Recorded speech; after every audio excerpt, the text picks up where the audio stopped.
السلام علیکم ورحمۃ اللہ تعالی وبرکاتہ۔ مرکز اہل سنت جامعہ رضویہ منظر اسلام کے یوٹیوب چینل ہم سبق درس نظامی میں آپ کا خیر مقدم ہے۔ پیارے بچوں، جنہوں نے ہمارے چینل کو اب تک سبسکرائب نہیں کیا ہے وہ ضرور سبسکرائب کر لیں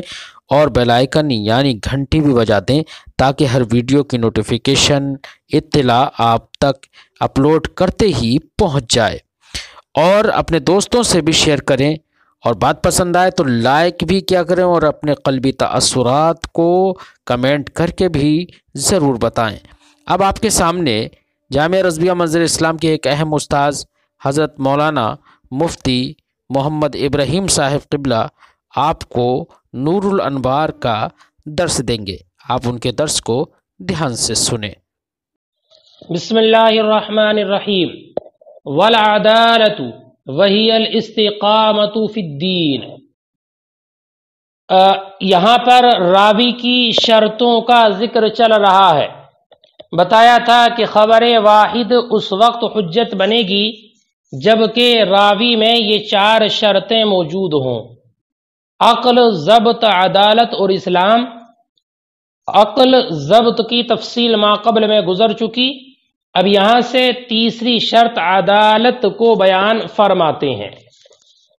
فرماتے ہیں عدالت، اور وہ استقامت فی الدین ہے، یعنی دین میں جو برائیاں ہیں ان سے رکنا اور اس کے مامورات پر عمل کرنا، استقامت فی الدین۔ فرماتے ہیں شارح نور الانوار کہ استقامت فی الدین یہ متعدد اور مختلف درجات کی طرف متفاوت ہوتی ہے، افراط اور تعصب کے اعتبار سے، کہ اس کے احکام افراط اور تعصب کے اعتبار سے اس کے درجات مختلف ہوتے رہتے ہیں، لیکن باب روایت حدیث میں جو معتبر ہے عدالت، وہ کامل عدالت معتبر ہے، یعنی ناقص اور قاصر عدالت معتبر نہیں ہے، بلکہ باب روایت حدیث میں کامل عدالت معتبر ہے۔ اور کامل عدالت کہتے کسے ہیں؟ تو فرماتے ہیں کہ کامل عدالت وہ جہت دین کا اور عقل کا خواہش اور شہوت پر غالب رہنا، کہ اگر انسان اپنے اختیار کے ذریعے اپنے دین کے احکام کو، اپنی دین کی جہت کو اور عقل کو خواہش اور اپنی ہوائے نفس پر مقدم رکھتا ہے تو یہ اس کی عدالت میں کمال ہے، عدالت کا کمال ہے۔ اور باب روایت حدیث میں یہی کامل عدالت معتبر ہے، یہی کامل عدالت۔ یہاں تک کہ اگر اس نے کبیرہ کا ارتکاب کر لیا، کبیرہ کا ارتکاب، یا صغیرہ پر اصرار کرتا ہے، صغیرہ پر اصرار کرتا ہے، اصرار سے مراد یہ ہے کہ صغیرہ گناہ کو بار بار کرتا ہے اور اس پر خیال نہیں کرتا، مستقل اس کو کرتا رہتا ہے، اصرار کرتا ہے، تو کبیرہ کے ارتکاب کرنے کی بنیاد پر یا اصرار صغیرہ کی بنیاد پر اس کی عدالت ساقط ہو جائے گی، کہ اب وہ انسان عادل نہیں رہے گا اور اس کی روایت معتبر نہیں ہوگی اگر وہ کبیرہ کا ارتکاب کر لے یا صغیرہ پر اصرار کرے۔ اور اگر صغیرہ پر اصرار نہیں کرتا ہے یعنی بار بار گناہ صغیرہ کو نہیں کرتا ہے، ہاں البتہ کبھی کبھی اس سے وہ ہو جاتا ہے، کبھی کبھی اس میں ملوث ہو جاتا ہے، تو اب اس کی عدالت ساقط نہیں ہوگی، اس لیے کہ تمام گناہ صغائر سے بچنا اور بندہ کسی بھی وقت میں کسی گناہ کا ارتکاب نہ کرے، گناہ صغیرہ کا، تو یہ خواص انبیاء سے ہے، یعنی انبیاء کا خواص ہے کہ ان سے گناہ صغیرہ کا بھی ارتکاب نہیں ہوتا۔ عام انسان کے حق میں تو یہ متعذر ہے کہ عام انسان گناہ کبیرہ سے تو بچ سکتا ہے لیکن صغیرہ سے بھی کلی طور پر احتراز کر لے، یہ عام انسان کے حق میں متعذر ہے، یہ تو انبیاء کا خواص ہے، انبیاء کا خاصہ ہے۔ اس لیے اگر کبھی کبھی اس سے گناہ صغیرہ کا ارتکاب ہو جاتا ہے تو اس کی بنیاد پر عدالت ساقط نہیں ہوگی۔ فرماتے ہیں اور گناہ صغیرہ پر اصرار کرنا یہ کبیرہ کے مرتبے میں ہے کہ اگر گناہ صغیرہ کبھی کر لے تب تو اس پر عدالت ساقط ہونے کا حکم نہیں لگایا جائے گا، لیکن اگر گناہ صغیرہ پر اصرار کرتا ہے تو گناہ صغیرہ کا اصرار یہ کبیرہ کے مرتبے میں ہے۔ ایسا ہے گناہ صغیرہ پر اصرار کرنا جیسے کہ کبیرہ گناہ کر لیا، لہذا اس سے بچنا متمم ضروری ہے، واجب ہے، یعنی اصرار کرنے سے بچنا ضروری ہے۔ فرماتے ہیں والعدالت، اور عدالت وہی الاستقامت فی الدین، اور وہ دین میں استقامت ہے، وہو یتفاوت الی درجات متفاوتہ، اور یہ مختلف ہوتی ہے مختلف درجات کی جانب، بالافراط والتعصب، افراط اور تعصب کے اعتبار سے، والمعتبر ہا ہونا، اور یہاں پر معتبر یعنی باب روایت حدیث میں، ادائے شہادت میں نہیں بلکہ روایت حدیث کے باب میں معتبر عدالت سے کمال ہوا، اس کا کمال ہے، وہو رجحان جہت الدین والعقل علی طریق الہوا والشہوہ، اور وہ دین اور عقل کی جہت کو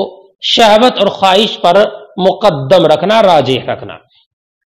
حتی اذا ارتکب کبیرہ، یہاں تک کہ جب اس نے کبیرہ کا ارتکاب کیا، او اصر علی صغیرہ، یہ صغیرہ پر اصرار کیا، سقطت عدالتہ، تو اس کی عدالت ساقط ہو جائے گی، عدالت ساقط ہو جائے گی۔ وَإِلَّمْ يُصِرَّ عَلَى صَغِيرَةٍ، اور اگر اس نے صغیرہ پر اصرار نہیں کیا، بل يُلِمُّ بِهَا أَحْيَانًا، بلکہ وہ کبھی کبھی اس پر کیا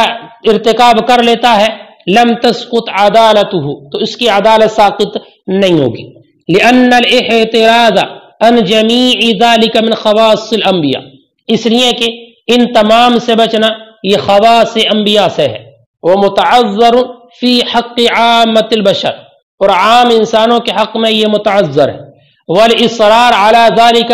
یکون بمنزلۃ الکبیرہ، اور گناہ صغیرہ پر اصرار کرنا کبیرہ کے مرتبے میں ہے، فیجب الاحتراز عنہ، تو اس سے بچنا لازم ہے،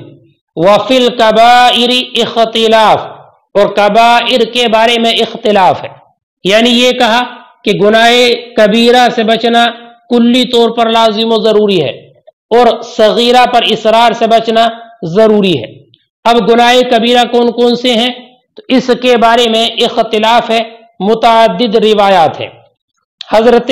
عبداللہ ابن عمر کی روایت میں یہ ہے کہ وہ 7 ہیں گناہ کبیرہ، اور انہوں نے شمار کرائے کہ اللہ کے ساتھ شرک کرنا، مومن جان کو قتل کرنا، پاک دامن عورت کو تہمت لگانا، پاک دامن عورت کو زنا کی تہمت لگانا، اور جماعت سے بھاگنا، یتیم کا مال کھانا، اور والدین کی نافرمانی کرنا، مسلم والدین کی نافرمانی کرنا،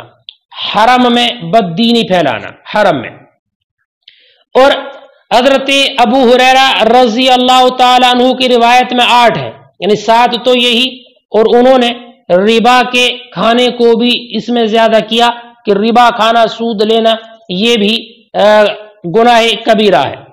اور حضرت علی رضی اللہ تعالیٰ عنہ نے اس میں اور زیادتی کی ہے،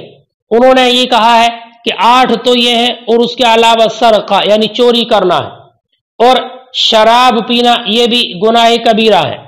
اور بعض نے اور اس میں زیادتی کی کہ 10 تو یہ ہیں، اور 11واں زنا کرنا، کہ زنا یہ بھی گناہ کبیرہ ہے، لواطت یہ بھی گناہ کبیرہ ہے، جادو کرنا یہ بھی گناہ کبیرہ ہے، جھوٹی گواہی دینا یہ بھی گناہ کبیرہ، اور جھوٹی قسم کھانا یہ بھی گناہ کبیرہ، وقطع الطریق اور ڈاکہ زنی کرنا، غیبت کرنا، جوا کھیلنا، تو کل ملا کر یہ 18 ہوتے ہیں ان روایات کے مطابق جو گناہ کبیرہ ہیں۔ اور ایک قول یہ ہے کہ گناہ کبیرہ اور صغیرہ یہ دونوں امر اضافی ہیں، امر اضافی، لہذا ہر گناہ اپنے ما تحت کے اعتبار کرتے ہوئے کبیرہ ہے، اور ما فوق کا اعتبار کرتے ہوئے صغیرہ ہے۔ فرماتے ہیں وفی الکبائر اختلاف، اور گناہ کبائر میں اختلاف ہے، اختلاف۔ فعن ابن عمر، تو عبداللہ ابن عمر سے مروی ہے انہا 70 کہ وہ 7 ہیں، الاشراک باللہ اللہ کے ساتھ شرک کرنا، وقتل النفس المؤمنہ اور مؤمن نفس کو قتل کرنا، وقذف المحسنہ پاک دامن عورت کو زنا کی تہمت لگانا، والفرار من الذہب اور جماعت سے بھاگنا، وَأَكْلُ مال الیتیم اور یتیم کے مال کو کھانا، وعقوق الوالدین المسلمین اور مسلمان والدین کی نافرمانی کرنا، والالحاد فی الحرم اور حرم میں بددینی پھیلانا، وربا ابو ہریرہ مع ذالک اکل الربا اور امام ابو ہریرہ نے روایت کیا اس کے ساتھ ربا کے کھانے کو، وعلی اضاف الی ذالک اور حضرت علی نے اس کی طرف اضافت کی سرقہ اور شرب خمر کی، وزاد بعضهم اور بعض نے زیادہ کیا الزنا زنا کرنا، لواطت کرنا، والسحر اور جادو کرنا، وشہادت الزور اور جھوٹی گواہی، والیمین الکاذبہ اور جھوٹی قسم، وقطع الطریق ڈاکہ زنی، والغیبت والقمار اور جوا، وقیلا ہما امران اضافیان اور کہا گیا کہ یہ دونوں امر اضافی ہیں، فکل ذنب باعتبار ما تحت کبیر تو ہر گناہ اپنے ماتحت کی طرف اعتبار کرتے ہوئے کبیرہ ہے، وہ بھی اعتباری ما فوقہ صغیر اور اوپر کی طرف نظر کرتے ہوئے وہ صغیرہ ہے۔ دون القیاسر بتایا کہ معتبر باب روایت حدیث میں عقل عدالت کامل ہے، قاصر نہیں۔ عدالت قاصر وہ عدالت ہے جو ظاہر اسلام اور اعتدال عقل کی بنیاد پر ظاہر، اعتدال عقل سے مراد بلوغ ہے، وہ ما ثبت بظاہر الاسلام و اعتدال العقل اور وہ ہے جو ثابت ہو ظاہر اسلام اور عقل کے معتدل ہونے سے۔ فإن الظاہر ان کل من هو مسلم تو ظاہر یہی ہے کہ جو مسلمان ہو معتدل العقل ہو، لا یکذب جھوٹ نہیں بولتا، ویمتنع عن خلاف الشرع اور خلاف شرع کاموں سے روکتا ہے، کہ ظاہر بات ہے کہ جو مسلمان ہوگا وہ جھوٹ نہیں بولے گا، خلاف شرع باتوں سے رکے گا، لیکن یہ ظاہر جو ہے نا یہ اتنا کافی نہیں ہے، ولیکن ھذا لا یکفی لروایت الحدیث لیکن یہ کافی نہیں ہے روایت حدیث کے لیے، لأن ھذا الظاہر یعارضہ ظاہر آخر اس لیے کہ یہ ظاہر معارض اس ظاہر کے معارض ہے دوسرا ظاہر۔ کیا دوسرا ظاہر اس کے معارض ہے تو وہ سنو فرماتے، اور وہ دوسرا ظاہر خواہشات کی اتباع ہے، خواہشات کی اتباع، کہ یہ بات بھی ظاہر ہے کہ انسان جب مسلمان ہو تو جھوٹ نہیں بولے گا، خلاف شرع کام نہیں کرے گا، لیکن خواہشات کی اتباع یہ بھی ایسا ظاہر ہے کہ انسان اس کی بنیاد پر جھوٹ بھی بولتا ہے اور خلاف شرع امور کا ارتکاب بھی کرتا ہے، تو یہ اس ہوائے نفس کی بنیاد پر اب من وجہ عادل نہیں ہوگا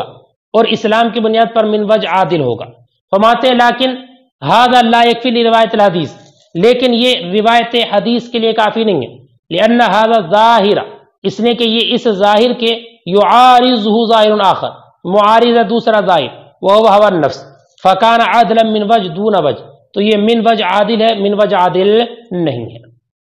وانما یکفی ھذا فی الشاہد ہاں یہ کافی ہے شاہد میں یعنی اگر گواہ پیش کرنا ہے تو شاہد کے لیے عدالت قاصرہ بھی کافی ہے، لیکن بیٹا ایک بات یاد رکھنا، شاہد کے لیے بھی عدالت قاصرہ ظاہر اسلام اور اعتدال عقل اس وقت کافی ہے جبکہ وہ حدود و قصاص کے علاوہ میں گواہ ہو، حدود و قصاص کے علاوہ میں گواہ ہو، اس لیے کہ اگر حدود میں گواہ ہے یا قصاص میں وہ گواہی دے رہا ہے تب اس کے لیے بھی عدالت قاصرہ کافی